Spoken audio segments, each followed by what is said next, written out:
Comme il a été annoncé, nous sommes le dernier dimanche du mois. Nous voulons simplement donner nos offrandes libres de l'achat temple. Alors si tu as ramené ton enveloppe, tu lèves ton enveloppe là où tu es et nous voulons prier le Seigneur. J'ai aimé cette piqûre de rappel que Pasteur Flore a fait lorsqu'on était de prier. Nous devons nous sentir concernés. Vous savez, quand on est dans une famille, tout le monde est impliqué. Et là où tu investis, c'est là où se trouve aussi ton cœur. Là où tu investis, moi je ne peux pas l'investir quelque part là où je sais que mon cœur n'y est pas. C'est une perte. Ouais. Oh, mais on m'a dit un jour, non, on voit l'argent, on va réhabiliter telle chose et puis ça sera à toi. J'ai dit non. Pour être sage, mettez d'abord la chose à mon nom. Parce que je n'ai pas envie d'investir en perte. Je leur ai dit, mettez d'abord la chose à mon nom. En ce moment-là, je fais sortir l'argent. Mais faire sortir l'argent comme ça, là, ouais, même la nature nous enseigne des choses. Donc, quand tu investis pour ce bâtiment-là, ça veut dire que ton cœur y est. Ça veut dire que tu te verras ton compte là-dedans. Ça veut dire que tu crois que Dieu est capable de te bénir là. Tu crois que ta bénédiction est là. Tu crois que Dieu va te propulser là. Tu crois que certainement, ah oui, je finirai ma vie là. C'est ma maison que Dieu m'a donnée. C'est mon Père spirituel que Dieu m'a donné. Et je ne vois pas là où je pourrais encore aller. C'est le lieu de ma bénédiction. En fait, tu te dis que Dieu m'a placé là. Qui me dit Amen. Alors, il faut que tu puisses avoir vraiment cette culture de la famille. Cette culture de la famille qui se dit que je suis dans une famille. Mon apport doit compter pour faire avancer l'œuvre de Dieu. Amen. Père, nous te bénissons, nous te rendons grâce. Seigneur, merci, Seigneur, pour ce cœur que tu nous donnes à participer, Seigneur, pour l'avancement de ton œuvre. Il y a un adage du monde qui dit qu'un seul doigt ne peut pas laver toute la figure. Seigneur, nous comprenons que cela est vrai aussi pour ton œuvre. Tu veux que tout le monde puisse participer. Tu l'as fait avec Israël. Tu as fait en sorte que même celui qui était le plus pauvre en Israël puisse participer, Seigneur, à l'avancement de ton œuvre. Alors, Seigneur, fais en sorte que, Seigneur, même celui qui est le plus démuni de l'Église puisse participer à l'avancement de ton œuvre. Et tu te souviens de ces gestes parce qu'il s'agit de toi. Il s'agit de ton nom, Seigneur. Il ne s'agit pas du nom d'un homme, de pasteur Symphorien. Non, il s'agit de ton royaume. Il s'agit de toi, par le nom de Jésus. Merci de recevoir ces offrandes, Seigneur, cette participation au nom de Jésus. Amen. Ensemble, louons le Seigneur, il est vivant. Ensemble, louons le Seigneur, il est vivant. Il est digne d'être acclamé, il est digne d'être ovationné. Il est digne ce matin. Alléluia. Est-ce que ton Dieu est bon ce matin? Est-ce qu'il est bon ce matin? Que le nom de l'Éternel soit élevé et glorifié. Prenons place dans sa merveilleuse présence en acclamant très fort encore le roi des rois.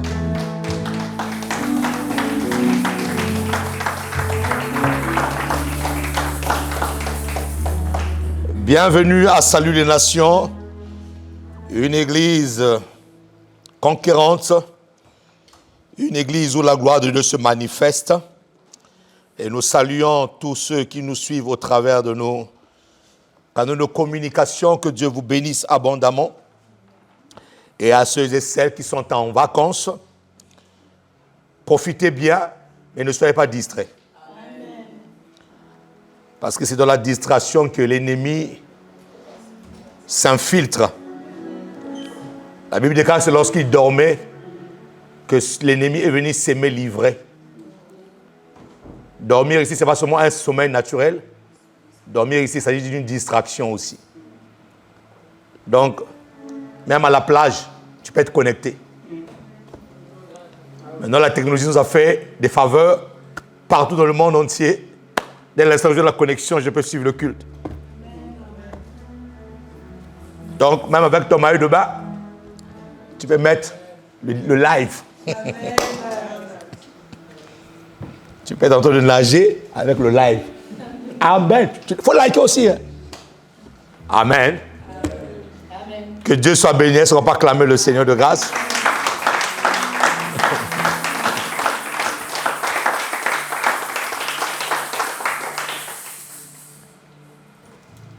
Bénissons le Seigneur. Mets ta main droite sur le cœur.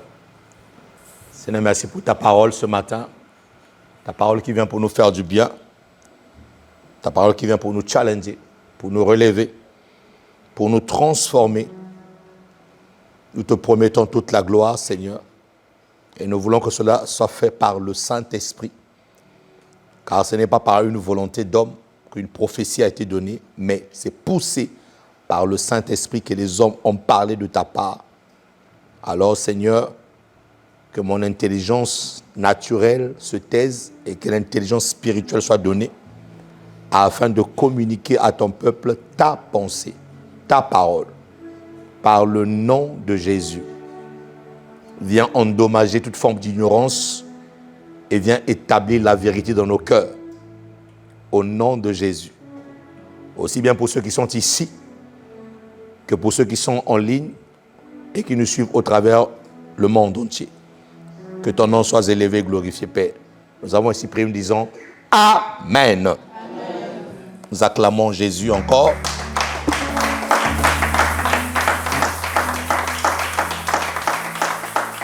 Bénissons le Seigneur pour votre présence, pour l'acceptation de cette invitation solennelle de la part du royaume des cieux. Et nous voulons partager la parole de Dieu. Nous sommes en train de parler de la grâce. Et nous sommes en train précisément de parler de la grâce suffisante. La grâce qui est suffisante. La grâce qui se suffit à elle-même. On n'a pas besoin de l'aider. Elle est pleine et elle est suffisante. C'est lorsqu'elle est pleine qu'elle devient suffisante. 1 Corinthiens 15, verset 10, en parlant de la grâce suffisante, l'apôtre Paul dit ceci: ce que je suis à présent, c'est à la grâce de Dieu que je le dois. Ça, c'est la grâce suffisante. Ce que je suis à présent, je ne le dois pas à quelqu'un d'autre. Non, je le dois qu'à la grâce. Je le dois qu'à la grâce. Et même si j'ai eu de l'aide, cette aide-là, ces aides-là, je les ai eues simplement parce que Dieu a touché le cœur de ces personnes. Et donc, l'apôtre Paul dit, ce que je suis à présent, c'est à la grâce de Dieu que je le dois. Et là, nous avons dit le dimanche dernier que cette phrase parle de la grâce qui est suffisante.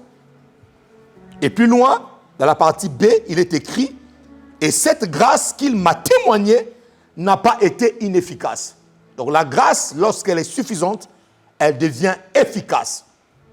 Donc elle devient efficace. C'est-à-dire qu'elle peut impacter ta vie. Elle peut transformer, changer ta vie. On peut voir ses effets. Quelque chose qui est efficace, on voit son impact. On voit ses effets.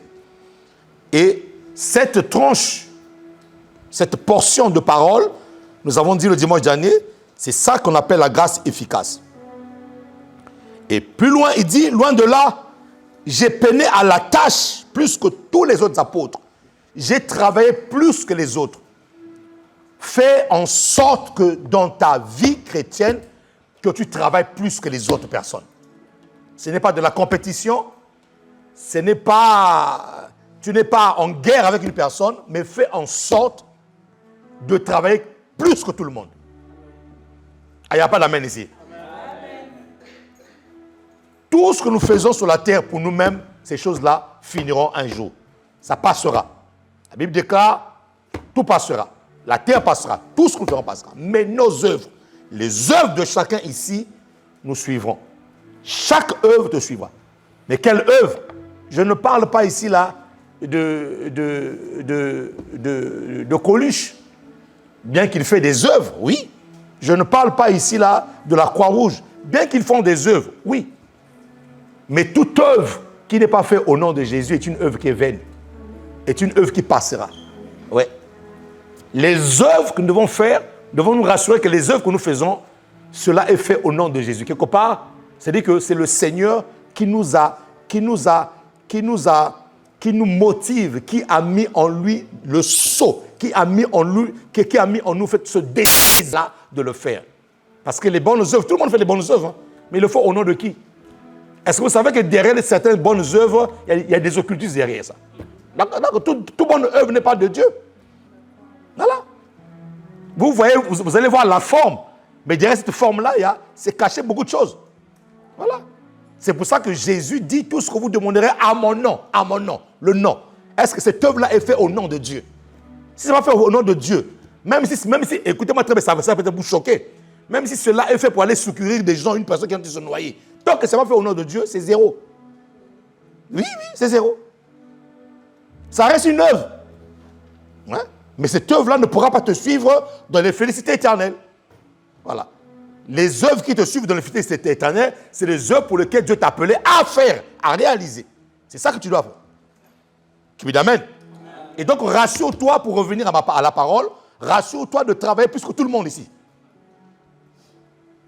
Rassure-toi de travailler plus que ton voisin de gauche, là, pour Dieu. Et l'apôtre Paul va plus loin pour dire, toutefois, ce n'est pas moi qui a travaillé, c'est la grâce de Dieu qui a travaillé. Donc, une personne qui reconnaît la grâce de Dieu dans sa vie va commencer à travailler. Si tu reconnais la grâce de Dieu dans ta vie, tu vas commencer à travailler pour ce Dieu-là.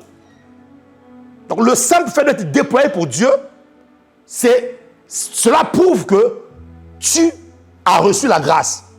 Une personne qui se déploie pour son Seigneur prouve qu'il a reçu la grâce de Dieu. Parce qu'il sait que ce qu'il fait là, ce n'est pas de son propre gré ou sa propre force, mais c'est la grâce de Dieu qui est en train de lui assister, qu'il assiste pour faire ce genre de choses. Qui me dit amen ici là? Amen. Qui me dit amen? Amen. Maintenant ici là, prêchons. 365 jours sur 365 jours. Mon ami, c'est la grâce de Dieu. Bien que je sais que d'ici là, il va y avoir une vague de serviteurs puissants en parole. Plus que leur pasteur. Oui, je le sais. Ils sont encore dans le four. Ils sont en train d'être cuits comme il faut, bien comme il faut. Voilà. Il ne faut pas qu'ils soient à moitié cuits, à moitié. Non, bien cuits. Croustillants. Quand vous allez les décuiser, les manger, vous allez dire, waouh, ils sortent d'où? Ah ouais? Mais c'est l'un des rares pasteurs qui prend le temps pour inculquer, pour faire asseoir, pour entasser. Pour être sûr de ne pas avoir des aventuriers. Parce que le temps finit par tester. Le temps finit par approuver les gens. Ouais. Le don peut être là, mais le caractère n'est pas là. Or, le problème, c'est que les gens ne te suivent pas à cause de ton don, à cause de ton caractère. Les gens vont t'acclamer pour ton don, mais les gens vont rester avec toi à cause de ce que tu es. C'est ton caractère. Amen. Donc, une personne qui travaille pour l'œuvre de Dieu prouve que la personne a reçu la grâce. Une personne qui déploie sa force, qui déploie sa puissance, qui déploie ce que Dieu a mis en lui pour l'Église, pour l'œuvre de Dieu, prouve, sans pourtant qu'on le dise, cette personne prouve suffisamment qu'elle a reçu la grâce de Dieu. Oui, je vous dis la vérité. Mais une personne qui ne sert pas son Dieu, qui ne travaille pas plus que les autres pour son Dieu, est en train de dire à Dieu, je n'ai pas reçu la grâce. Donc, nous avons dit que l'apôtre Paul dit que ce que je suis à présent, nous avons dit qu'il y avait une comparaison. L'apôtre Paul fait une comparaison entre avant et après.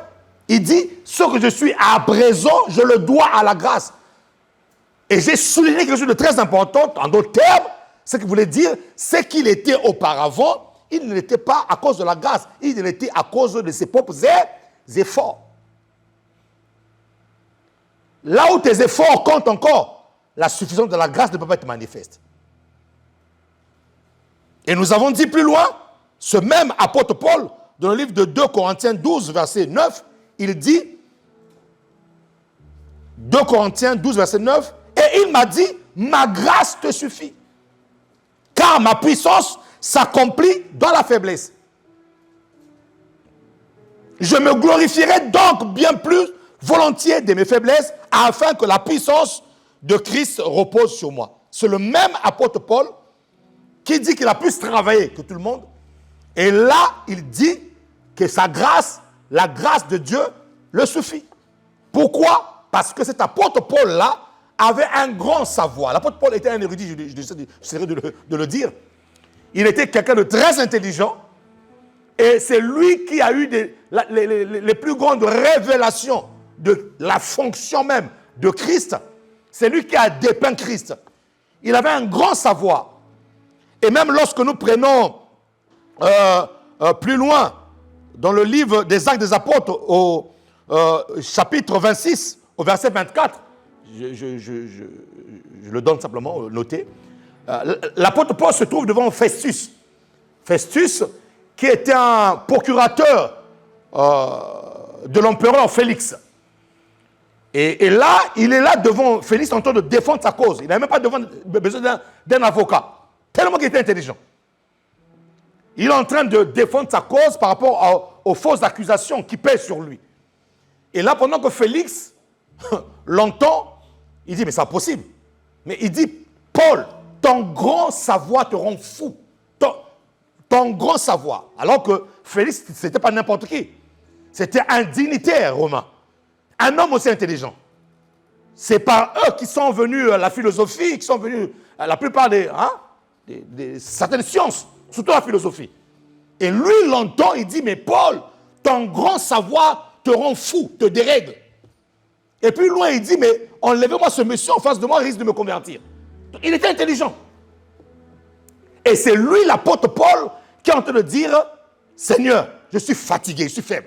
Et Dieu dit, ma grâce te suffit. Et donc nous comprenons que son grand savoir n'a pas pu l'aider. Nous comprenons que son intelligence n'a pas pu l'aider. Il avait une écharde. Plus loin, lorsque nous remontons, plus loin dans le verset 7, l'apôtre Paul est en train de prier pour que Dieu, justement, puisse l'enlever le fardeau qu'il avait sur lui. Et Dieu lui dit, ma grâce te suffit. Et c'est là où nous sommes arrêtés pour dire ceci. Que si tu t'appuies trop sur ton savoir, si tu t'appuies trop sur ce que tu es, Dieu risque de mettre sur ta vie une épine pour qu'à la fin, que tu te rendes compte que tu as besoin de la grâce de Dieu. Dieu risque de mettre en toi une écharde. Pour l'apôtre Paul, c'était une écharde. Pour d'autres personnes, Dieu peut te limiter. Est-ce que vous savez que Dieu peut te limiter financièrement? Pour ne pas que tu sois orgueilleux. Ouais. Et donc, l'apôtre Paul dit, mais la Bible dit qu'il a prié 3 fois. Seigneur, enlève-moi cette épine. Dieu dit, Paul, ma grâce te suffit. Parce que Paul avait un grand savoir.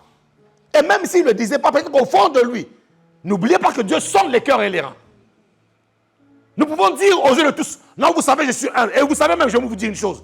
Le plus humble ne dit jamais qu'il est humble. Amen. Le plus humble, il reste calme, c'est les autres qui constatent qu'il est humble. Amen. Quand vous voyez une personne te dire, vous savez, je suis humble, il n'est pas humble. Non. Ce que tu es, tu n'es pas par moment obligé de le dire, mais les autres vont le constater.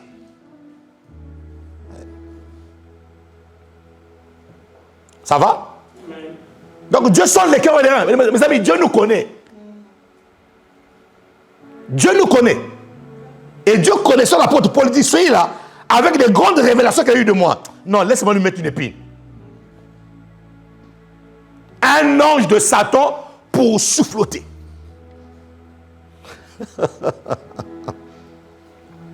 Et donc, nous disons que cette manière de faire de Dieu nous met dans une position, en fait. En fait, cette manière de faire de Dieu nous met dans un choix. Nous met devant un choix. Est-ce que j'accepte de m'humilier malgré ce que je suis et de reconnaître la grâce de Dieu, ou est-ce que je me dis, ah non, ce que je suis là, c'est à cause de moi-même, et que Dieu puisse te mettre une écharde? Tu as le choix, en fait. Qui va acclamer le Seigneur ici, là? Qui va acclamer le Seigneur? Tu as le choix.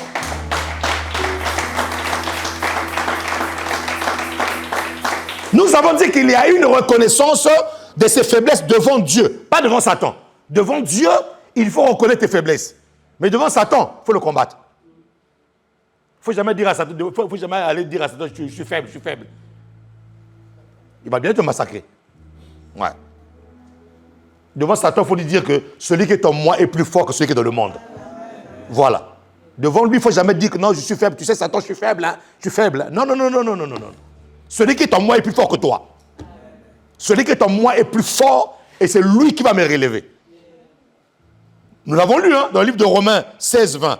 Le Dieu de paix écrasera bientôt Satan sous vos pieds. Que la grâce de notre Seigneur Jésus-Christ soit avec vous. C'est lorsque la grâce est avec nous que Satan sous nos pieds peut être écrasé. En temps normal, étant un être humain normal, tu ne peux pas combattre Satan. C'est la grâce de Dieu en nous qui fait que Satan soit par terre. Même lorsque nous dansons avec fierté, nous disons plus bas, plus bas, plus bas. Ça, mon ami, c'est à cause de Jésus. Amen. Sans Jésus, tu ne peux pas ouvrir ta bouche et dire Satan est plus bas. Non, non, non, non, non, non. C'est la grâce. C'est la grâce de Dieu. Donc, une personne sage ne pourra pas être vantard. Vous voyez, vous sont dans le vandardisme. Non. Il va se reconnaître petit devant son Dieu. Et d'ailleurs, celui qu'on appelle Paul, est-ce que vous savez que de son nom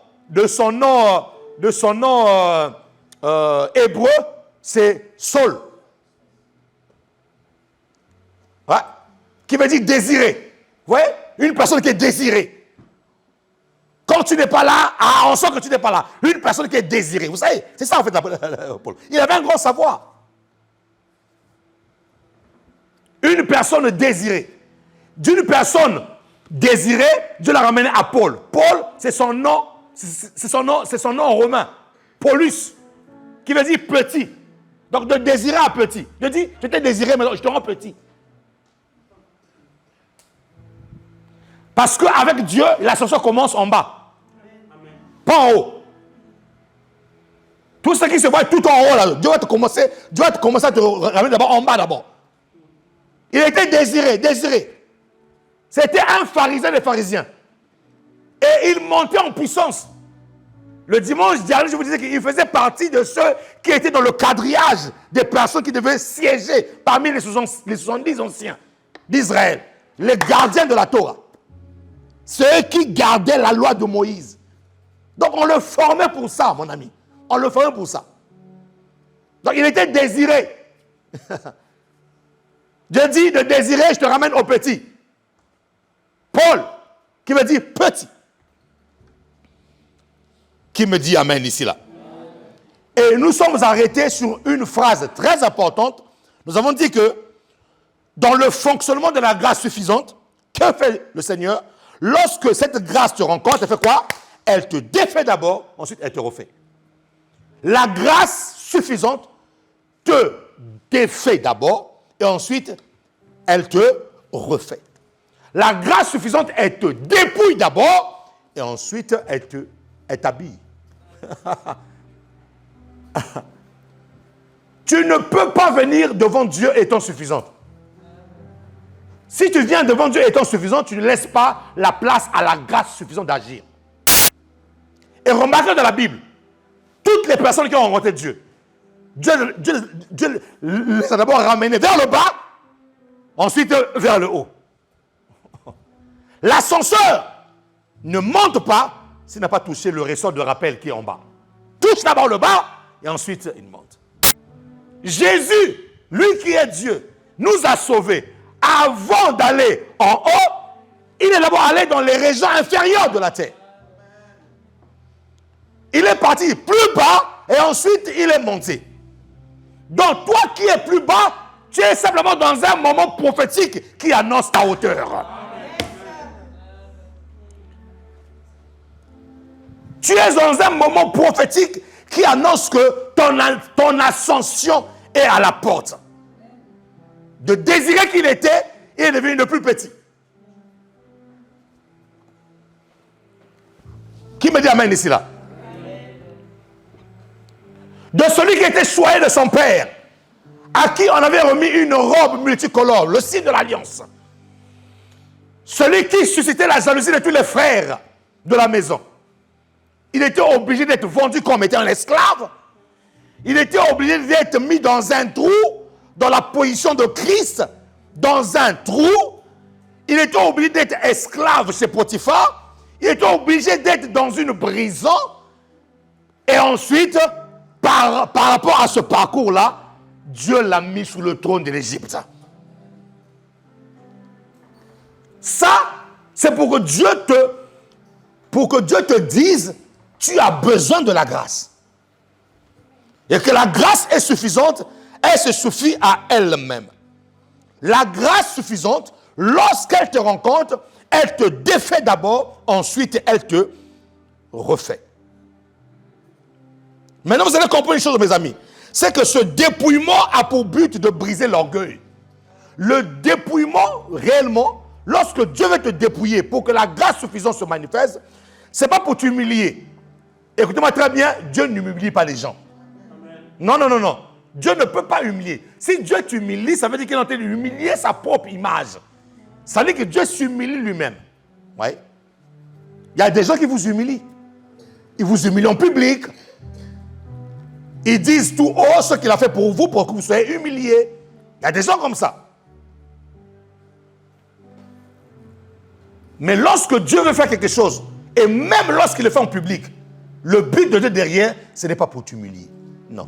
Il veut briser quelque chose en toi. Tu es dans un process. Tu es à l'école de Dieu. Et l'école de Dieu passe par le dépouillement. Mon ami, je veux que tu comprennes ça. L'école de Dieu passe par le dépouillement. Tu ne pourras jamais connaître la véritable grâce suffisante si tu n'es pas dépouillé. Et donc le dépouillement de Dieu, comme je l'ai dit, a pour but de briser l'orgueil. Le dépouillement brise l'orgueil. Afin de recevoir une grâce excellente. Tu ne pourras pas recevoir cette grâce excellente si tu n'es pas dépouillé. Jacques 4, verset 6, dit quoi? Jacques 4, verset 6. Jacques 4, verset 6. Jacques 4, verset 6. Il accorde au contraire une grâce plus excellente. Ça veut dire qu'il a des grâces. Mais ici, on précise, c'est une grâce plus excellente. Pas seulement une grâce excellente, mais plus excellente. Donc, il y a un niveau à atteindre. Et la Bible va plus loin. Pour que cette grâce plus excellente puisse être manifeste dans ta vie, la Bible dit que une grâce plus excellente, c'est pourquoi l'Écriture dit Dieu résiste aux orgueilleux, mais il fait grâce aux humbles. Dieu résiste aux orgueilleux. Donc, lorsque Dieu veut te dépouiller, c'est parce qu'il veut résister, il veut résister à ton orgueil. Et généralement, le dépouillement de Dieu est souvent contre ton orgueil. Est-ce que je parle à quelqu'un ici là? Est-ce que je parle à quelqu'un ici là? Dieu résiste aux orgueilleux, mais il fait grâce aux humbles. Donc, dans cette grâce suffisante, il y a deux manières d'être dépouillé. Notez bien ceci. Dans cette grâce suffisante, il y a deux manières d'être dépouillé. Il y a la manière d'être dépouillé de Dieu. Donc, le dépouillement de Dieu, il y a le dépouillement par soi-même. Le dépouillement de Dieu est le dépouillement par soi-même. Déjà, lorsque nous lisons Jacques 4, 6, qui nous dit que Dieu résiste aux orgueilleux et il fait grâce aux humbles, pour une personne intelligente, ce verset-là, pour une personne qui a compris comment ce que Dieu fonctionne, ce verset-là, automatiquement quand tu le lis, ça te pousse à la maturité. Quand tu lis ce verset-là, tu sais que Dieu résiste aux orgueilleux, mais il fait grâce aux humbles. Automatiquement, là où tu es, tu dois te dire que Dieu m'appelle à la maturité. C'est pour ça que je vais dégager ici là deux manières d'être dépouillé. Il y a le dépouillement de Dieu et il y a le dépouillement de soi-même. Et la plupart de ceux qui sont immatures, c'est Dieu qui s'en charge de leur dépouillement. Pas tous. Je ne dis pas que lorsque Dieu te dépouille, forcément tu es immature. Non, non, non.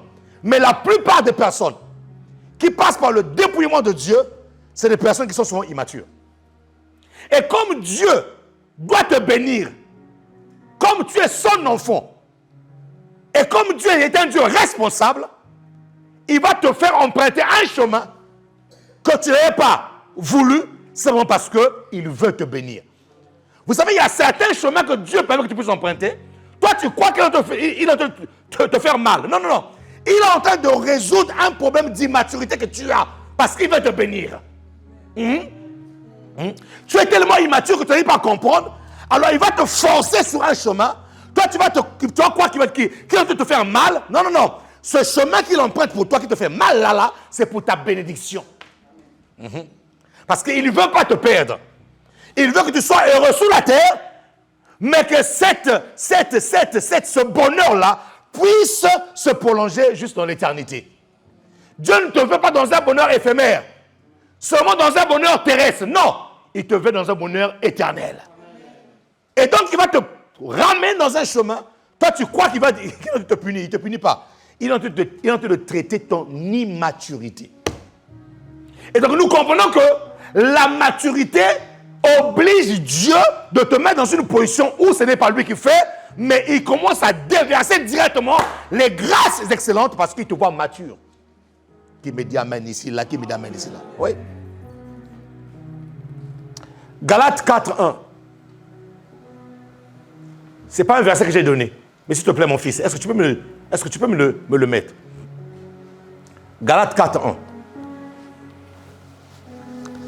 C'est un verset que l'Esprit vient de me souffler. Or, aussi longtemps que l'héritier est enfant, je dis qu'il ne diffère en rien d'un esclave. Quoi qu'il soit le maître de tout. Tel que nous sommes là, nous sommes le maître de tout. Parce que Dieu nous a tout donné. Oh, il n'y a pas d'amen ici là. Dieu nous a tout donné. Nous sommes le maître de tout. Mais la Bible déclare aussi longtemps que cet héritier était un enfant.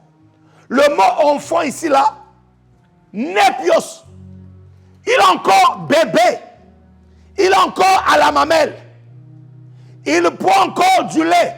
Aussi longtemps qu'il est encore enfant, qu'il est encore népios, qu'il est encore bombe, qu'il est encore bébé, la Bible déclare qu'il ne diffère en rien d'un esclave. Donc, c'est un héritier, mais un héritier la Bible déclare, c'est comme s'il est encore sous l'emprise de Satan. Il est encore esclave du monde. Alors qu'il est maître de tout. Donc, nous comprenons que tu peux être chrétien, enfant de Dieu, maître de tout, mais ne jamais se réjouir de l'héritage que Dieu t'a donné. Dis-moi quel gâchis. Dis-moi quel gâchis. Tu peux être enfant de Dieu. Oh oui, mon ami, Dieu t'aime.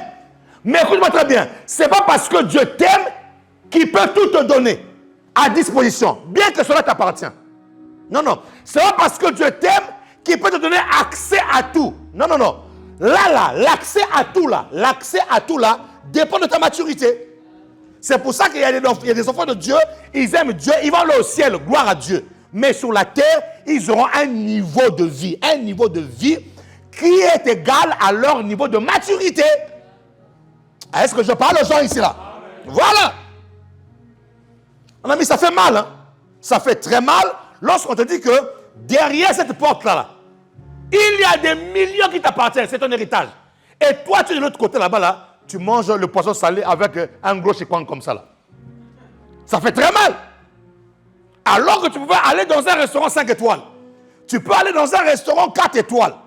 Mais tu es derrière cet argent-là, tu es derrière la porte en train de manger tout et n'importe quoi, alors que tu es l'héritier. Donc ne croyez pas parce que, écoutez-moi très bien, ne pensez pas parce que Dieu t'aime qu'il peut te donner tout comme ça là. Non, non, non, non, non. Tout lui appartient à l'héritier, mais l'accessibilité à ces choses-là dépend de sa maturité. Or, une personne brisée est une personne qui a prouvé suffisamment à Dieu qu'il est mature. Qui n'est pas acclamé le Seigneur ici? Oui.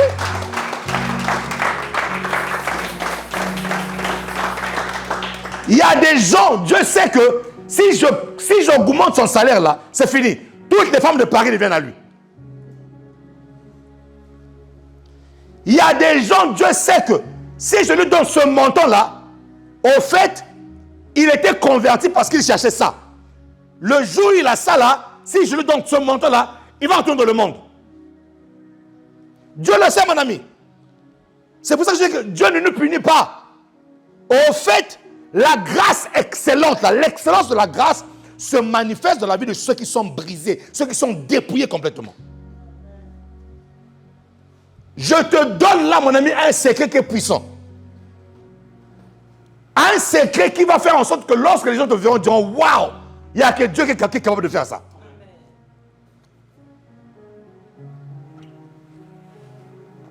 Et ce n'est pas à toi de dire que tu es dépouillé. Ce n'est pas à toi de dire que non, tu es humble. Non, c'est à Dieu du haut des cieux de les constater. Tant que Dieu n'a pas dit que tu es humble, mon ami, tout ce que tu fais là, c'est zéro.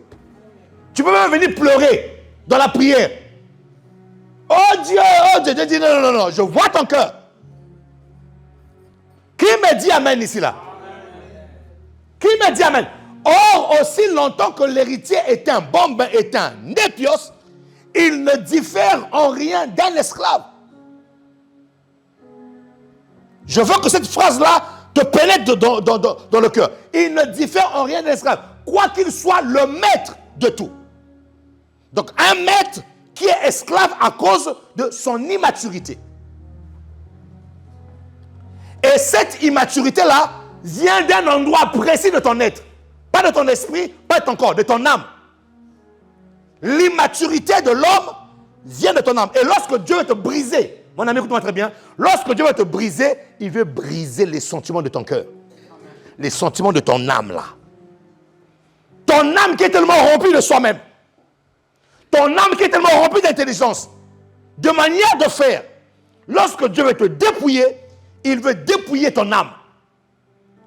Parce que ton âme a vécu pendant 40 ans, pendant 20 ans, pendant 25 ans, sans Jésus. Ton âme a vécu selon elle-même, suivant les désirs de son cœur, suivant les penchants de la vie. Et lorsque tu viens en Dieu, tu es tellement rempli de connaissances. Lorsque Dieu parle du dépouillement et du brisement, il s'agit de ton âme. Et lorsqu'on parle de maturité aussi, il s'agit de la maîtrise de ton âme. Un chrétien mature est un chrétien qui a su maîtriser son âme. Est un chrétien qui a su maîtriser les pulsions de son âme. On t'injurie, tu dis que Dieu te bénisse.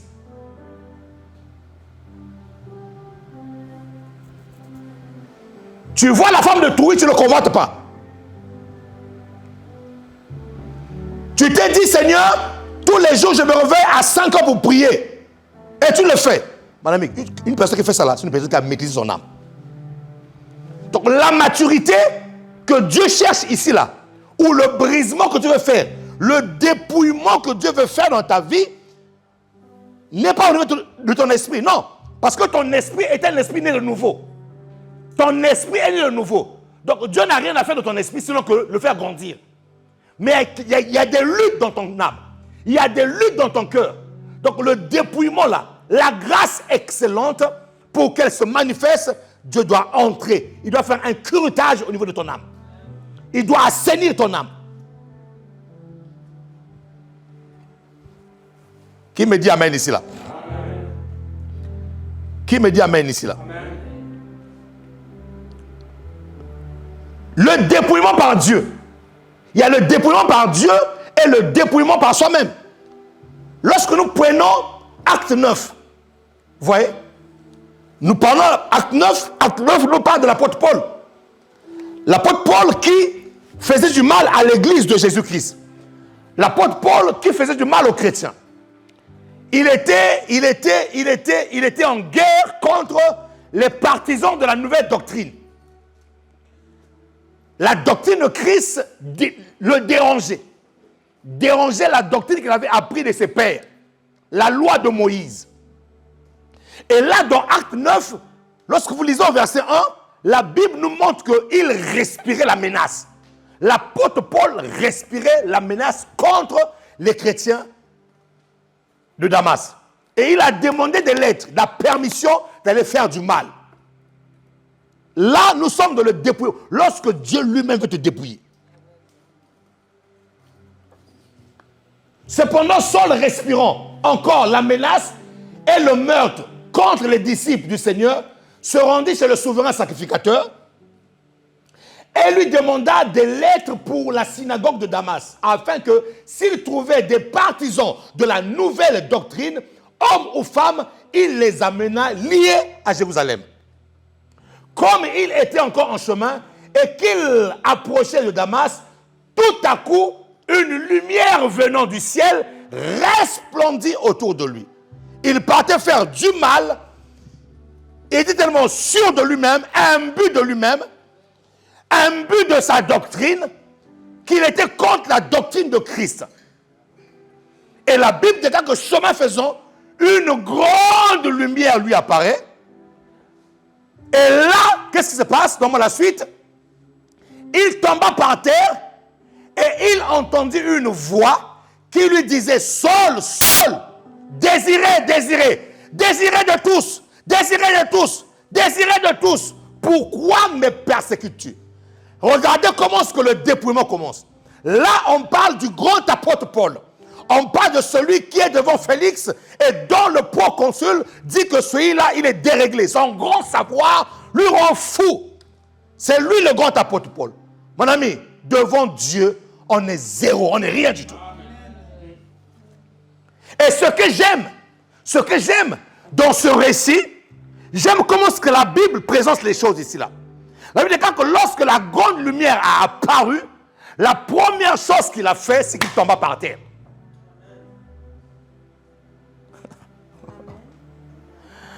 Pendant qu'il est tombé par terre, ça veut dire quoi? Toute sa doctrine de la loi est tombée par terre, tout son grand savoir est tombé par terre. Devant Jésus, nul ne peut tenir debout. Aucune connaissance ne peut tenir debout, mes amis. Son dépouillement a commencé d'abord par reconnaître Jésus-Christ comme étant le Seigneur de gloire. C'est pour ça que j'aime les philosophes qui disent que non, la Bible ceci, la Bible cela. J'en connais un, je vous ai déjà raconté ici là. Je lui parle de Jésus, il me parle de la philosophie. Je lui parle de Jésus qui me parle de son grand savoir. Un jour, lors d'une prédication, mon ami, le Saint-Esprit est trop fort. Lors d'une prédication, je vois le philosophe en train de pleurer. Il est en larmes. Et nous pensons que Dieu lui fait du mal. Non, non, non, non, non. Dieu veut le bénir. Par moment, la bénédiction de Dieu commence par une douleur. Le dépouillement de l'apôtre Paul a commencé. Il est tombé par terre et il a entendu une voix. Il tombe par terre et la voix arrive. Ça veut dire quoi? Ça veut dire que dans le dépouillement, lorsque Dieu veut te briser, tu dois t'accommoder à une voix, la voix de Dieu. Pourquoi? Parce que lorsque nous sommes imbus de nous-mêmes, lorsque nous avons un grand savoir, lorsque nous sommes orgueilleux, nous avons plusieurs voix qui nous parlent. Lorsque nous sommes orgueilleux, nous avons la voix de notre maison qui nous parle. Oh oui, j'ai une grande maison. Ça, c'est la voix de ta maison qui te parle. Lorsque tu es orgueilleux, il y a la voix de ta voiture qui te parle. Oh, j'ai une belle voiture, c'est une Bentley. Ça, c'est la voix de ta voiture qui te parle. Lorsque nous sommes orgueilleux, il y a la voix de notre compte en banque qui nous parle. Oh, j'ai des millions en banque. Ça, c'est la voix de ton compte en banque qui parle. Et lorsqu'il est tombé face à Jésus, la première voix qu'il entend, c'est la voix de Dieu. Dieu veut lui dire ceci: fais taire toutes les autres voix qui te parlaient. Maintenant, tu dois écouter ma voix. Lorsque Dieu veut te briser, il veut d'abord briser toutes les voix qui te parlent. Lorsque Dieu veut te dépouiller, il veut te rendre vide de toutes les voix qui te parlent encore en toi-même. Première chose dans le dépouillement, c'est qu'il te fait tomber. Il fait tomber toute ta richesse, il fait tomber ta personnalité. Il fait tomber ton orgueil. Il fait tomber ce que tu es. Et ensuite, lorsque tu es tombé, il te fait entendre la voix. Parce que si tu tombes, mon ami, et que tu n'as pas entendu la voix, les autres voix que tu entendais là risquent de te faire relever encore à la même position. Alors, qu'est-ce qu'il va faire? Il va te faire tomber, et là maintenant, il impose sa voix. Il impose sa voix.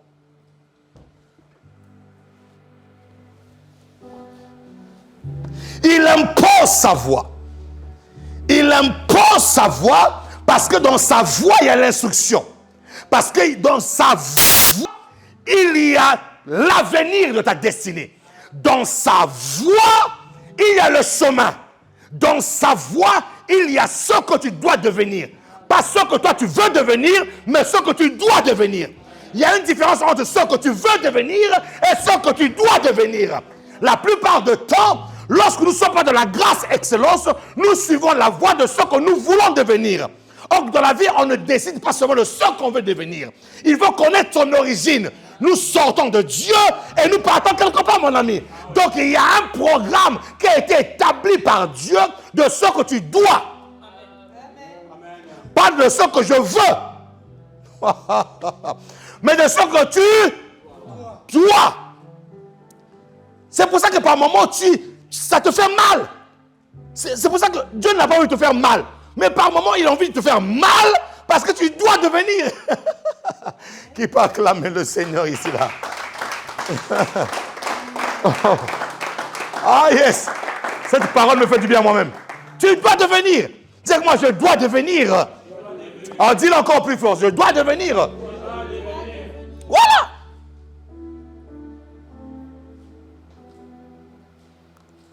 Ça va? Tu tombes. Quand il est tombé, c'est toute sa connaissance qui tombe. C'est tout son savoir qui tombe. C'est son orgueil qui tombe. Ce sont ses diplômes qui tombent. Et c'est là où Dieu veut recommencer. Il fait entendre sa voix parce qu'il ne veut pas que d'autres voient. C'est pour ça qu'il y a des gens qui viennent à l'église, lorsque le pasteur prêche, lorsqu'il dit une parole, là où la personne est assise, il dit certainement cette parole c'est pour l'autre, mais la personne ne se voit pas qu'elle-même dans cette parole-là en fait. Ouais. Il y a des gens qui viennent à l'église qui deviennent des relais du pasteur. Ils relaient la parole du pasteur aux autres. Donc quand la parole tombe là, il dit ça là, il jette même un coup d'œil à l'autre. Et quand tu fais ça là, ça veut dire que toi-même, la voix ne te parle pas. Tu as encore d'autres voix en toi qui te parlent. Dieu n'a pas encore imposé. Et tu vois à la fin du culte, sommet de G2 là-bas, sommet de G3 là-bas, sommet de G4, G5. Ah, cette parole-là, je bénis Dieu que cette personne soit venue aujourd'hui. C'était vraiment pour elle. Chemin de G5, chemin de G2 là-bas dit, mais vraiment cette parole-là, vraiment c'était bien, vraiment c'est bien fait pour elle. Chemin de G3 là-bas dit encore, vraiment cette parole-là. Mais cette parole-là, tant que vous-même, elle ne s'impose pas à vous, vous avez d'autres voix qui vous contrôlent. Vous avez d'autres voix qui vous contrôlent. Et si d'autres voix vous contrôlent son corps, si ces voix-là qui vous contrôlent son corps-là, vous êtes tombé, oui, mais vous allez vous relever encore parce qu'il y a quelque chose qui vous nourrit. Il y a quelque chose d'autre qui vous nourrit. Il tombe et la Bible déclare et il entendit une voix qui lui disait Saul, Saul, pourquoi me persécutes-tu? Voyez? Sa mission c'était la persécution. Lorsque Dieu veut te dépouiller, il va pointer du doigt ce que tu fais. Dieu ne te dépouille pas pour dire non, il va te... En fait, lorsque Dieu veut te dépouiller pour que la grâce suffisante impacte ta vie, Dieu va finir par mettre en évidence ce que tu fais. Dieu va mettre en évidence ce que tu... Dieu va mettre en évidence ce que tu fais. C'est pour ça qu'il y a beaucoup de personnes à qui Dieu leur a parlé en secret. Mon fils, ma fille, je ne veux pas que tu fasses ça. Arrête l'impudicité. Tu ne veux pas. Arrête l'impudicité. Tu ne veux pas. Dieu prend un témoin. Il te dit arrête l'impudicité. Tu ne veux pas. Mais puisque Dieu veut te bénir, dis à ton voisin, puisque Dieu veut te bénir, dis encore, puisque Dieu va te bénir, dis à ton voisin, puisque Dieu veut te bénir. Ah, tu ne dis pas bien. Puisque Dieu va te bénir. Voilà. Qu'est-ce qu'il va faire? Tu n'arrêtes pas l'impudicité tellement qu'il y a eu des témoins qui n'ont pas arrêté l'impudicité. Un jour, on va voir dans un journal, on a attrapé une personne dans tel hôtel là-bas, là. Ils sont collés serrés, ils arrivent à se séparer. Allez, c'est publié partout. C'est publié partout. Lorsque Dieu va te briser, Dieu commence à te briser d'abord dans le silence, là, dans le secret là. Quand tu n'écoutes pas, il va mettre en évidence ce que tu fais. Il dit quoi? Il dit quoi? Pourquoi donc ça dit que tu es persécuteur. Dieu vient de mettre en évidence ce que l'apôtre Paul faisait. Il était persécuteur. Tout ça pour bénir. Hein? Tout ça pour bénir, pour te bénir.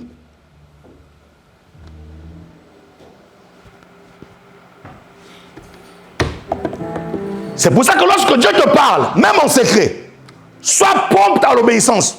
Si tu n'écoutes pas, mais puisqu'il veut te bénir quand même, il va changer le niveau de brisement. Il risque de le faire en public. Ce n'est pas pour t'humilier. Hein. Dieu n'humilie personne. C'est pour que tu comprennes que je veux te bénir. Je veux te bénir. Dieu n'humilie pas les gens. Toi, tu vas prendre ça pour une humiliation. Dieu ne t'humilie pas. Et même là où tu es, toi, tu rends compte que, ah, quand même, Dieu va parler quand même. Hein. Une fois, deux fois, trois fois. Ah, moi, je suis quand même têtu. Tu reconnais. Toi, tu reconnais que tu es têtu. Tu reconnais. Il m'a parlé une fois, je n'ai pas écouté. Telle chose est arrivée, je n'ai pas écouté. Telle chose. En fait, ce qui est arrivé là, je pense que c'est quand même Dieu qui me parle là, quand même. Donc, il a fallu quelque chose de grave pour que tu comprennes que Dieu te parle. Il te parle. Il te parle. Il te parle. Il veut te dépouiller. Il veut te briser. Il veut te rendre. Il veut faire de toi la femme que tu dois être. Il veut faire de toi l'homme que tu veux être. Qui peut acclamer le Seigneur de grâce ici.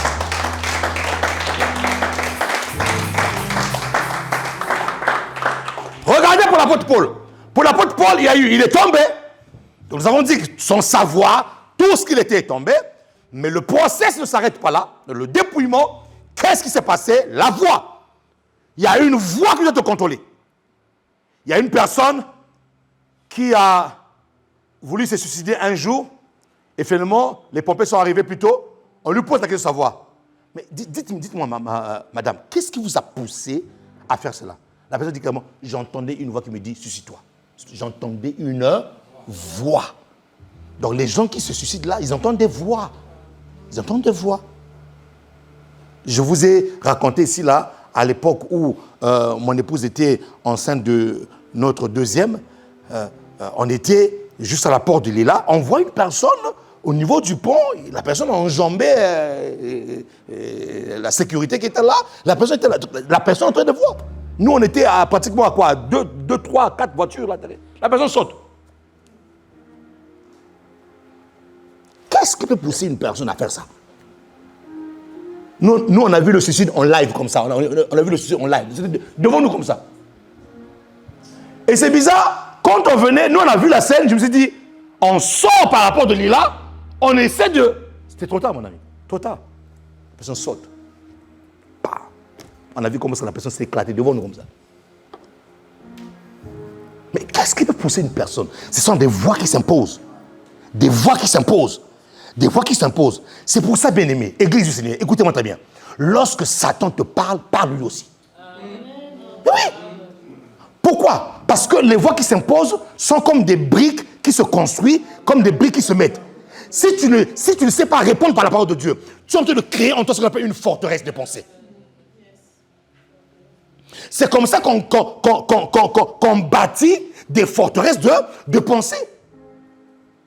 Tu dis, oh non, ce n'est rien. Ce n'est rien. Mais ça commence toujours par une petite voix. Par cette petite chose. Sachez répondre à une voix qui vous parle, qui n'est pas la parole de Dieu. Sachez répondre, mes amis. Soyez comme Jésus dans Matthieu 4. Il est écrit, il est aussi écrit. Répondez, mes amis. Si vous ne répondez pas, vous êtes en train de mettre des briques. Vous êtes en train de rentrer dans un enclos où personne ne pourra briser. On appelle ça des forteresses de pensée. C'est-à-dire que pour qu'une personne puisse arriver à ce niveau-là de dire « Maintenant, je saute, je mets fin à ma vie », ça veut dire que ces paroles-là sont arrivées à saturation. Si elle avait commencé à combattre ces paroles-là dès le début, dès la première pensée de suicide qui était venue, dès la première pensée, si la personne avait dit « Non, je ne mourrai pas, je vivrai. Et je raconterai les œuvres de l'Éternel. » Si tu commences à répéter, parce que une pensée ne peut être brisée ou remplacée que par une pensée plus puissante. Or, la parole de Dieu est comme une épée à double tranchant, capable de séparer moelle et jointure. Si tu commences à réciter la parole de Dieu, à la place du suicide, tu proclames la vie. C'est la vie qui prendra le dessus sur la mort. Donc, ce sont les voix qui s'imposent. Donc, ça veut dire que si Dieu n'impose pas sa voix, la grâce ne reconnaîtra pas ta vie. Il faut que Dieu impose sa voix. Parce qu'il y a une voix qu'on appelle la voix de la grâce. La grâce parle. On verra ça plus tard. La grâce parle, mes amis. Pour que la grâce excellente arrive, la grâce excellente doit reconnaître en toi une voix qui parle.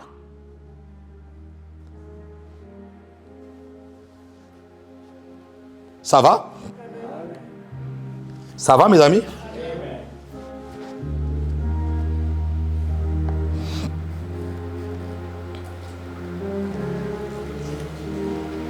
Pourquoi me persécutes-tu? Lorsque Dieu veut te briser, pour une grâce plus excellente, lorsque Dieu veut te défaire, pour une grâce plus excellente, Dieu cherchera toujours à mettre en évidence ce que tu fais.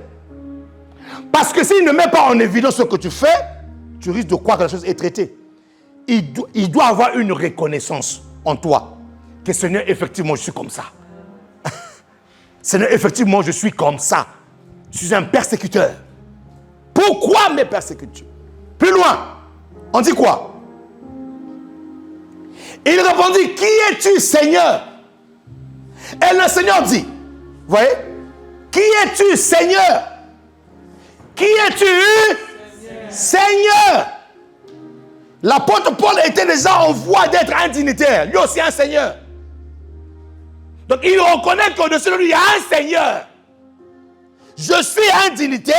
Je suis en préparation à l'école de Moïse pour être un pharisien comme lui-même le prônait. Pharisien de pharisien. Mais il dit, qui es-tu, Seigneur? La question que je me pose, qui lui a dit que c'était le Seigneur? Oh! Étudiant dans la Bible. Qui es-tu, Seigneur? C'est-à-dire qu'il a reconnu que cette voix qui lui a parlé, c'était le Seigneur. Mes brebis entendent ma voix, il faut quoi? Ah oui! Quand tu es brebis de Dieu, même si tu n'as jamais entendu la parole de Dieu, le jour où tu l'entends pour la première fois, tu sauras que nous sommes les brebis du Seigneur. Qui es-tu? Je suis Jésus que tu persécutes. Il te serait dur de réjamber contre l'aiguillon. Il te serait dur de réjamber contre l'aiguillon. L'apôtre Paul, si tu continues, l'aiguillon qui va arriver sur toi là, tu ne pourras pas résister. Il te serait très compliqué de réjamber contre cet aiguillon. Plus loin. Tremblant et saisi de foi, il dit, Seigneur, que veux-tu que je... Acclame.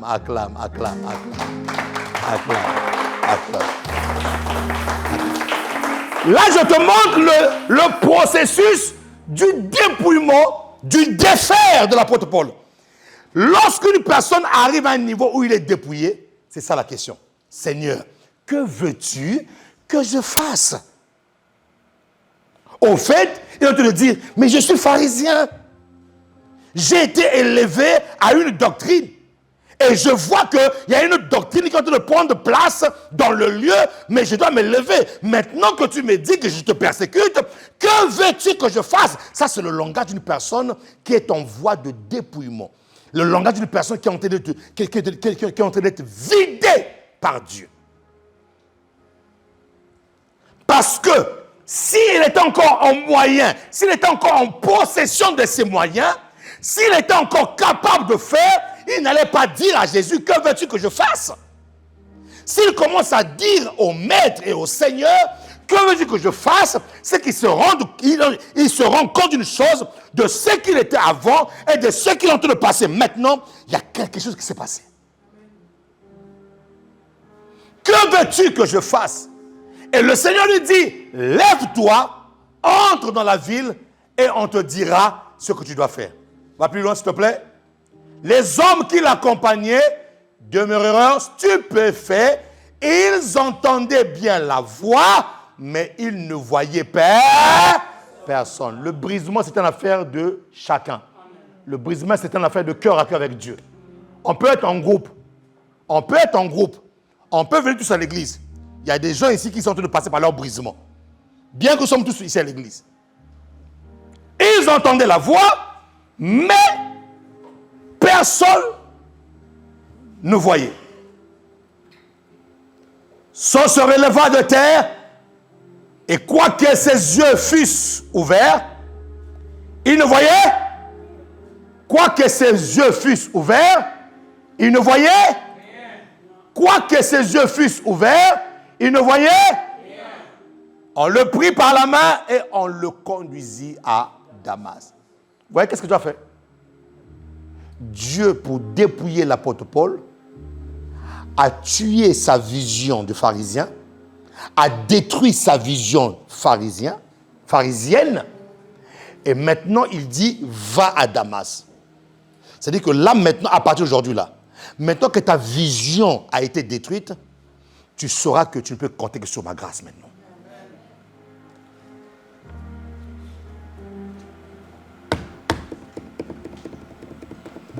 Maintenant que ta vision pharisienne est partie, tu ne compteras que sur ma grâce. J'ai enlevé la chose pour laquelle tu t'appuyais. Tu avais la vision de pharisien. Je te détruis cette vision de pharisien et maintenant, va à Damas. Donne-moi la suite. Il resta 3 jours sans voir et il ne mangea ni ne but. Or, il y avait à Damas un disciple nommé Ananias. Dieu pour le dépouiller, Dieu pour se rassurer qu'il est vide, lui il partait à Damas pour aller tuer les chrétiens. Il partait à Damas pour aller faire mal aux chrétiens. Et parmi les chrétiens qui devaient subir son désordre, était qui? Ananias. Alors qu'est-ce que Dieu va faire? Pour le rendre encore plus bas, la personne que tu allais détruire, c'est cette personne qui va prier pour toi. Vous voyez au niveau vous voyez à quel niveau tu te ramènes pour te dépouiller? Dieu va être sûr que tu es dépouillé. Tu as injuré la personne. Tu t'es moqué de la personne. Dieu fera en sorte qu'un jour, vos chemins se croisent pour que la personne reconnaisse enfin que non, tu es fils de Dieu, tu es fille de Dieu. Et je suis en train de le dire comme une prophétie. Toutes les personnes qui n'ont pas cru en vous, ils se mettront à genoux un jour devant vous et c'est vous qui allez imposer les mains à ces personnes-là. Il partait faire du mal aux chrétiens de Damas, parmi lesquels Ananias. Et oui, Ananias était à Damas.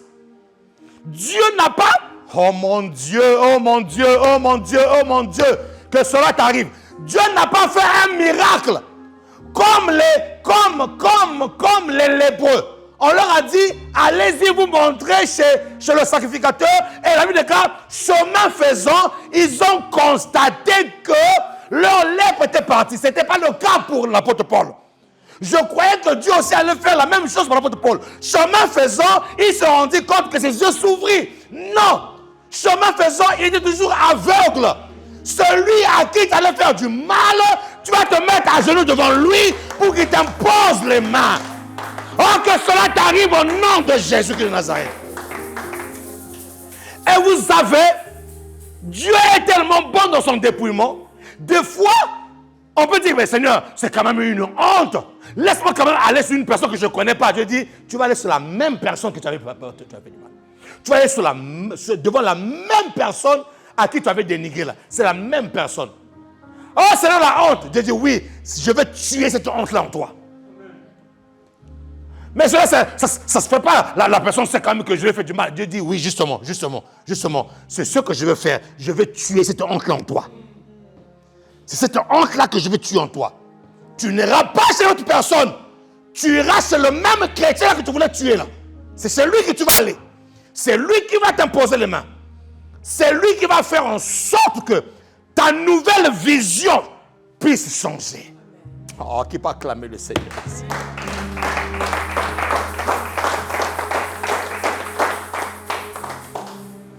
Surtout quand ton dépouillement coïncide avec une personne qui sert Dieu, une personne qui craint Dieu, une personne qui marche avec Dieu. Mon ami, méfiez-vous, méfiez-vous, méfiez-vous.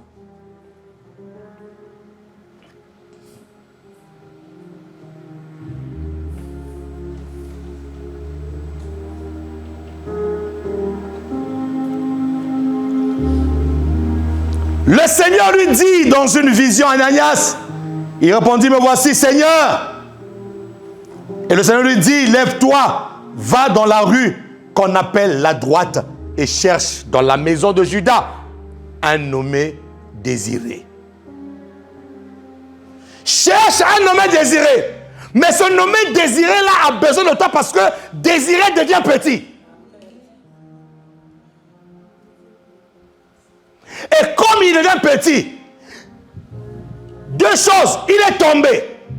Première chose, il est tombé. Deuxième chose, il a entendu ma voix. Troisième chose, j'ai enlevé sa vision pharisienne. Quatrième chose, je l'ai mis en face de la personne qui l'allait tuer. J'ai fait 4 choses. Donc de Désiré, il devient petit. Maintenant qu'il devient petit, que je me suis rassuré qu'il devient petit, maintenant tu as prié pour lui pour que sa nouvelle vision s'ouvre.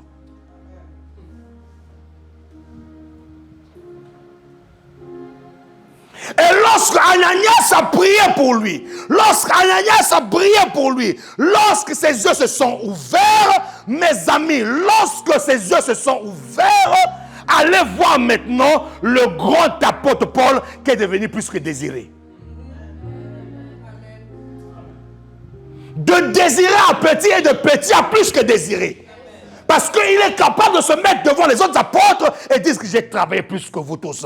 Toutefois, pas moi, mais la grâce de Dieu qui est en moi. C'est cette grâce-là qui a travaillé plus que vous. Parce que là, il avait intérêt à faire attention à son langage. Dieu du roi des cieux le regardait pour dire, dis encore une bêtise, je vais te rendre encore plus petit que ça. Et le dépouillement de l'apôtre Paul a fait en sorte que le véritable potentiel que Dieu a déployé en lui puisse sortir, une grâce terrible. Il n'y a pas un apôtre dans la Bible qui a dépeint Christ comme l'apôtre Paul. Il n'y en a pas. Il n'y a pas un apôtre dans la Bible qui a travaillé plus que lui. Et il dit encore plus loin, il n'y en a pas parmi vous qui a parlé en langue plus que moi. Il est audacieux. Il dit, j'ai parlé en langue plus que vous tous. J'ai prophétisé plus que... J'imagine un peu la tête de Pierre. Et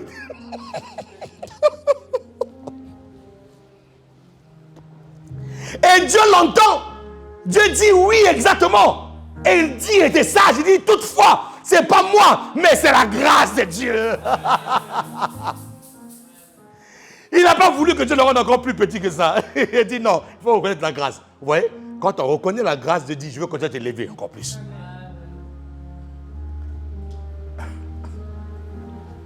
Qui peut acclamer le Seigneur ici là? Ah, qui peut acclamer le Seigneur ici?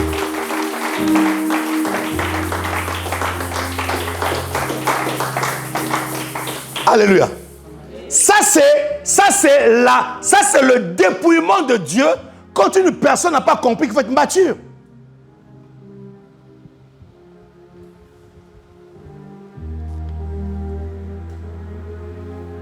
Et c'est cet apôtre Paul qui finalement a écrit plus de livres que les autres.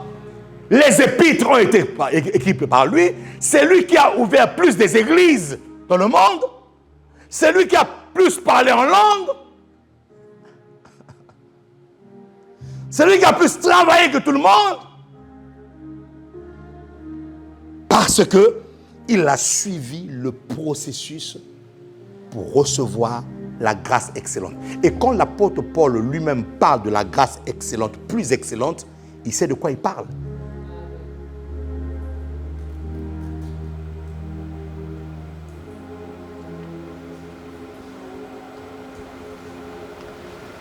La manifestation de la grâce suffisante, qui est plus excellente, se fait lorsque Dieu te ramène au plus bas.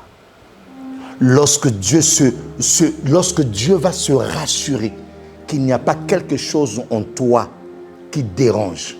Il n'y a pas quelque chose en toi qui fait obstacle, qui fait objection à ce que Dieu veut faire. Donc arrête de croire que Dieu est en train de te punir. Il ne te punit pas. Et si tu as saisi le message, tu vas dire à Dieu, Seigneur, j'ai compris que c'est un brisement. Donc moi-même, maintenant, comme j'ai compris que c'est un brisement, je vais moi-même accélérer mon brisement. Ça, j'arrête. Ça, je ne fais plus. Ça, je ne fais plus. Mon ami, tu commences à prendre la décision de toi-même parce que tu veux accélérer toi-même ton brisement pour que Dieu te fasse entrer dans une grâce excellente. Pour que cette grâce suffisante puisse impacter ta vie, mes amis. Arrête de faire des prières du genre, Seigneur, montre-moi là où j'ai péché. Tu n'as pas péché. Dieu est en train de te ramener quelque part sur un chemin. C'est pour te bénir. C'est pour te faire du bien. Qui peut acclamer le Seigneur de grâce. Lèvons-nous là ensemble. Lèvons-nous. Lèvons-nous ensemble. Oh, je sens la présence de Dieu. Lève-toi là où tu es dans la présence du Seigneur. Et commence à dire merci à Dieu pour sa parole. Commence à dire merci à Dieu. Et commence à dire à Dieu, Seigneur, je viens devant toi. Comme l'apôtre Paul, mon ami, s'il faut que tu te mettes à genoux, mets-toi à genoux, dis Seigneur, je tombe par terre. Et pendant que tu fais ce geste-là, dis Seigneur, tout en moi tombe par terre. Je veux que ta voix s'impose à moi. Je veux que ta voix s'impose, Seigneur. Je vais d'abord tomber, je vais être par terre. Si tu veux t'allonger, allonge-toi. Si tu veux pleurer, pleure. Si tu veux, mon ami, rester assis par terre dans un coin, vas-y. Je veux que chacun soit libre. Mais dis à Dieu, Seigneur, je tombe. Je viens tomber devant toi. Je tombe devant toi, non seulement ma chair, non seulement mon corps, mais tout en moi tombe. Ma connaissance, Seigneur, mon grand savoir, mes diplômes. Si tu veux rester par terre, reste par terre. Si tu veux t'allonger, allonge-toi par terre. Prends la position que tu désires, mais dis à Dieu, je tombe et je veux que ta voix s'impose à moi. Oh Dieu de grâce, Seigneur, je tombe. Oh, Diaba. Que ta voix s'impose à moi. De la capacité que tu as de t'assujettir toutes choses. Assujettis ma vie. Dépouille-moi, oh Dieu. Brise. Défais ce qu'il y a à défaire. Et fais ton œuvre. Fais ton œuvre. Oui, dis-lui, fais ton œuvre, Seigneur. Fais ton œuvre, moi. Fais ton œuvre. Tombe par terre. Quand je dis tomber par terre, c'est une attitude de cœur. De la même manière que tu mets ton corps par terre, que ton âme soit brisée devant lui. Esprit Saint, sur nous, comme une pluie, bien. Seigneur, j'ouvre mon cœur. J'ouvre mon cœur. J'ouvre mon cœur. Ton amour. Ouvre véritablement ton cœur à Dieu.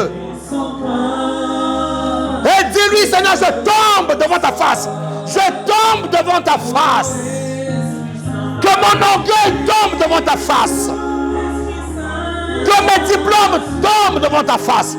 Que mon grand savoir tombe devant ta face.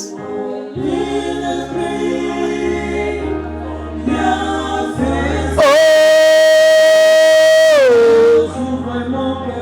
j'ouvre mon cœur à ton amour et sans crainte, je te... Élève ta voix là où tu es, commence à prier maintenant, commence à prier le Seigneur, commence à prier. Élève ta voix, élève ta voix, élève ta voix maintenant, commence à prier le Seigneur. Commence à prier le Seigneur, commence à prier le Seigneur. Dis-lui, Seigneur, je viens à toi, je tombe devant ta face, je tombe devant ta face, je tombe devant ta face. Seigneur, maintenant que ta voix s'impose à moi. Seigneur, que ta voix s'impose à moi. Que ta voix s'impose, Seigneur. Commence à lui dire, Seigneur, je veux que ta voix s'impose. Je veux que ta voix s'impose. Je veux que ta voix s'impose. Je veux que ta voix s'impose à moi. Prie ton Dieu là où tu es. Prie ton Dieu. Prie ton Dieu là où tu es. Prie Yahweh l'Éternel. Prie Yahweh l'Éternel. Un véritable dépouillement attire la grâce suffisante. Un véritable dépouillement attire la grâce suffisante. Seigneur, commence par moi. Dépouille, oh Dieu. Brise, Seigneur. Défais ce qu'il y a à défaire dans ma vie, oh roi des rois. Je te prie, oh Dieu.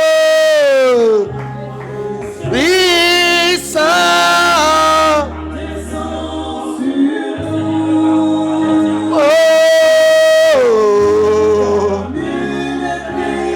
Commence par moi, Seigneur. Dépouille, oh Dieu. Défais, Seigneur. Brise. Pour que la grâce suffisante, soit effective dans ma vie, Seigneur. Nous te prions, oh Dieu.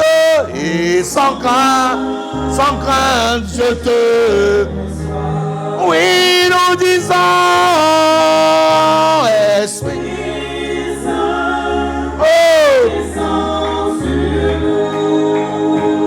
Quelqu'un cherche la grâce suffisante.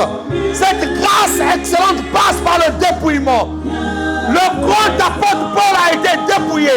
Le grand apôtre Paul a été dépouillé.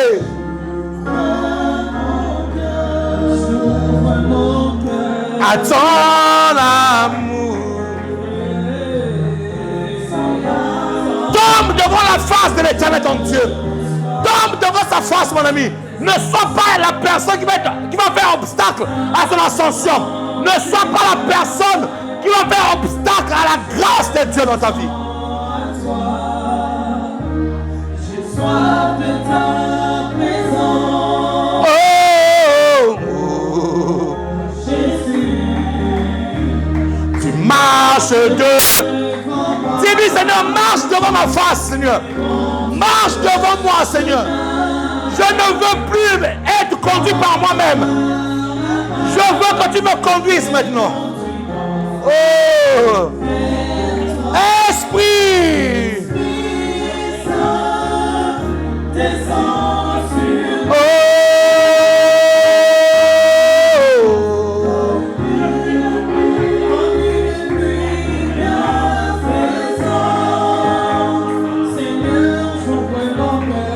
J'ouvre mon cœur à ton amour et sans crainte je te reçois.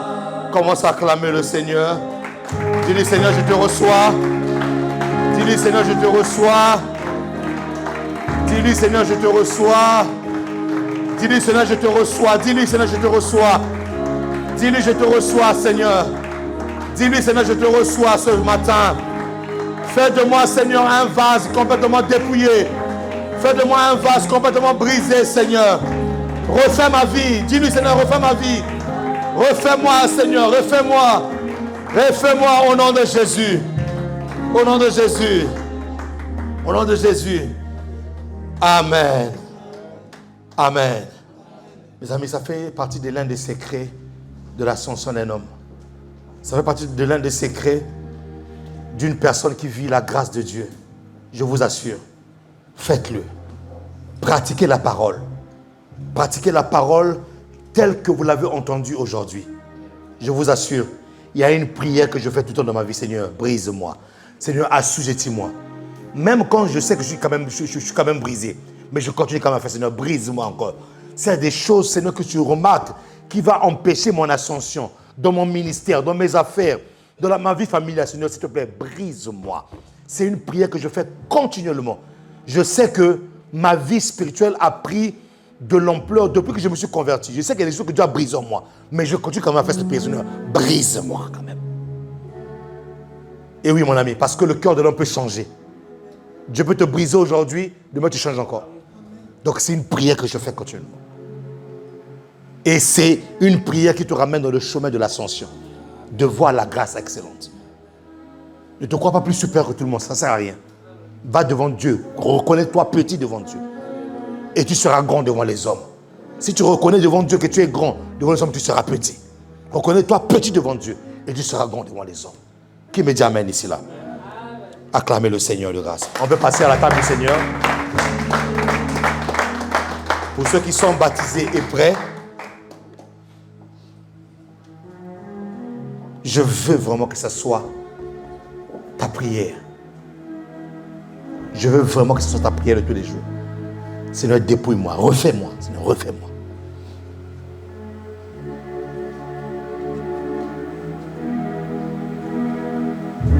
Comme disait quelqu'un, nous ne voulons pas être notre propre sorcier. Non, non, non. Nous ne voulons pas être des personnes qui bloquent leur propre vie. Non. Ta destinée est en train de te supplier. Demande à Dieu, Seigneur, dépouille-moi. Garde les mains levées dans sa présence. Seigneur, ta grâce nous suffit. Nous n'avons pas besoin, Seigneur, de chercher des formules et des formules. Parce que ta grâce nous suffit. Mais Seigneur, pour que nous puissions nous rendre compte de cette grâce. Tout ce qui peut être obstacle à cette grâce, Seigneur, oh nous te le demandons. De la force et de la capacité que tu as, Seigneur, de t'assujettir toutes choses. Assujettis nos vies. Vide-nous de ce que nous sommes, Seigneur. Vide-nous de ce que nous sommes, Seigneur. Pour que cette grâce excellente, que nous puissions être des témoins vivants de cette grâce excellente. Nous ne voulons pas seulement entendre parler de la grâce excellente, mais nous voulons vivre cette grâce excellente. Aide-nous, Seigneur. Aide-nous, Seigneur. Faites de nous des témoins, des véritables témoins de la grâce de Dieu. Dépouille-nous, refais-nous, défais-nous, Seigneur, comme tu l'as fait pour ton apôtre Paul, et qui ensuite a travaillé plus que les autres à cause de la grâce qui était imprimée en lui. Fais-le pour nous, Seigneur. Fais-le pour nous, Seigneur. Nous ne voulons pas passer à côté de ton plan parfait. Nous ne voulons pas passer à côté de ce que tu as prévu pour chacun d'entre nous. Fais-le, Jésus, par le nom de Jésus-Christ. Que cette semaine qui commence soit une semaine où ta grâce sera visible. Cette semaine qui commence soit une semaine où la grâce suffisamment impactera nos vies. Cette semaine qui commence soit une semaine où quelqu'un va commencer à connaître son ascension. Cette semaine qui commence soit une semaine, Seigneur, où nous allons être témoins de la grâce de Dieu. Au nom de Jésus, et les saints disent Amen, et les saints acclament le roi, et les saints poussent des cris de joie, des cris de joie, des cris de triomphe, des cris de grâce, des cris de vie de Dieu, des cris qui annoncent la pluie, qui annoncent l'impact. Alléluia. Que Dieu vous bénisse.